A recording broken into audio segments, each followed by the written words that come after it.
hate to raise another elephant in the room, but both you and the Prime Minister of Iraq, and indeed His Majesty King Abdullah before, all talked about Daesh being un-Islamic. And I'm quoting here from an article in The Atlantic by a friend, which you're almost certainly familiar with. The reality is that the Islamic State is Islamic, very Islamic. Yes, it has attracted psychopaths and adventure seekers drawn largely from the disaffected populations of the Middle East and Europe, but the religion preached by its most ardent followers derives from coherent and even learned interpretations of Islam. And the article obviously goes on to advise us to base our strategy on countering Daesh with that understanding in its heart, and I invite you to comment on that. Every religion has perverts and psychopaths who try to hijack it. ISIS is as much Islamic as the KKK is Christian. Don't they have a cross? Don't they do everything in the name of religion and Christ? Don't they believe that Christ compels them to lynch and kill people of African descent? Can one really say that the KKK is a Christian organization? There are other groups that one can point to. There are other massacres that were committed in the name of keeping certain countries or regions clear of non-Christians. There are people like this also in the Jewish faith that have nothing to do with Judaism. There are people like this in the Hindu faith that have nothing to do with Hinduism. For anyone to argue that Daesh is Islamic is preposterous. In the Islamic faith, the Quran reveals that you have your faith and I have my faith.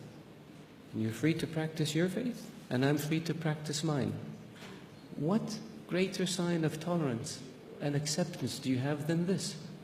In the Islamic faith it says, he who kills an innocent soul is as if he has killed all of humanity.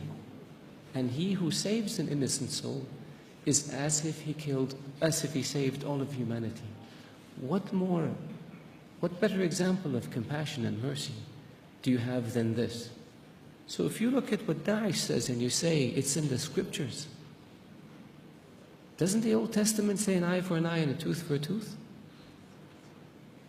If somebody does it today, would you say they were Christian or they were Jewish? So I caution people, because it seems to have become almost novel. Not novel, it's become the flavor of the day to try to read things into Daesh or into Islam that are not there. The Islamic religion and Islamic civilization was the civilization that preserved the history of Greek and Rome and passed it on to the West. Western civilization would not exist without the Islamic Arab civilization. The Islamic civilization and the Islamic Arab civilization was the civilization that connected China with Europe. So it was global. The point I made early on about being an intermediate civilization, this is what I mean. So if Islam was intolerant and Daesh represented Islam, would Islam have preserved Aristotle and Socrates and passed it on to the West? Would Islam have connected Eastern civilization with Western civilization? Of course not.